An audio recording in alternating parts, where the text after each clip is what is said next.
Hey, welcome back to Sales Made Easy. And this is Tom at Sales Made Easy. And once again, just a little sales tip for those of you, and maybe a tip for sales managers. So, we have one thing in sales is when is the best time to call on? We're prospecting calls and either picking up the phone or driving or whatever. Where's the best time? And you'll get reports all different times. Best time is 10:30 in the morning, sometimes 7 o'clock. Well, I gotta tell you, this is the time to go call on people.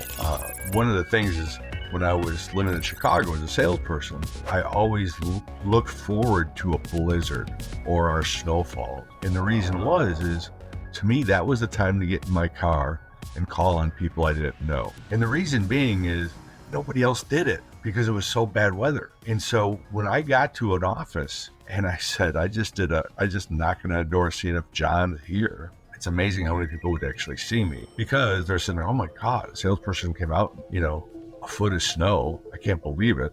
And they at least give me a time of day. Is when weather is bad. When it's raining out, if you walk into my office drenching wet, you're more likely to get seen. So think about when you're prospecting. Think about doing the opposite. As old George Costanza on Seinfeld had that episode, I don't know if you saw it. If you like Seinfeld, it's the one he said, everything I've thought about in my life has been wrong. I need to do the opposite of whatever I think is right. And I think that's probably the same here when we get in this rut about prospecting and we start thinking this is the time, right? This is the time to prospect. And I want you to get out of that rut and I want you to take and do different things, get out to different times. And prospecting doesn't need to necessarily be cold. You can warm it up, or you can look me up on LinkedIn. You can look so much stuff up. But do the opposite of what your competition is doing. Do the opposite of what you think you should be doing, right? Call later in the day. Call at lunchtime.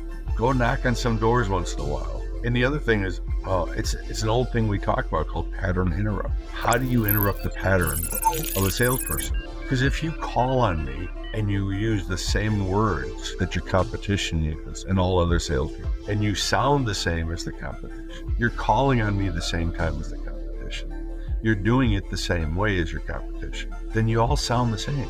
And if you all sound the same, what's your price? See, we're more likely to be priced into it just by the way we prospect with me. And so what I want you to start doing is I want you to start interrupting the pattern. What I mean by that is interrupt the pattern that you have, that people have with a salesperson. So if you truly want to show me that you are different, make my first experience with you different, right?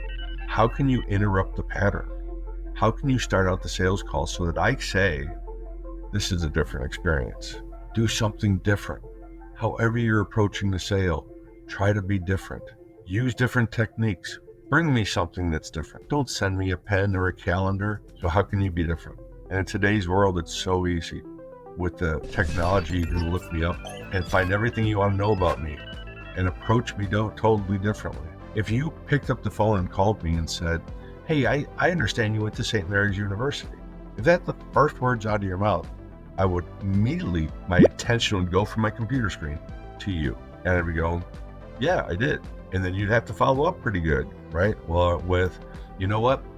I've been to Winona, Minnesota, great area. Or, you know what? I've read about when St. Mary's. Is it true they used to? And start that conversation.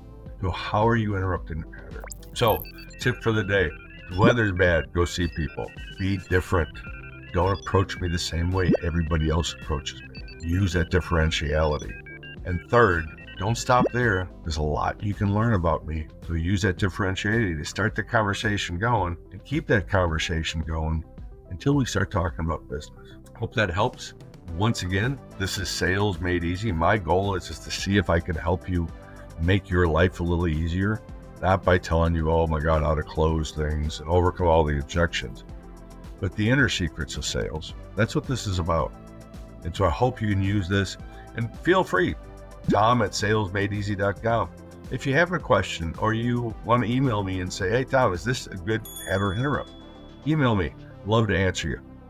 Otherwise, good selling. We'll see you next time.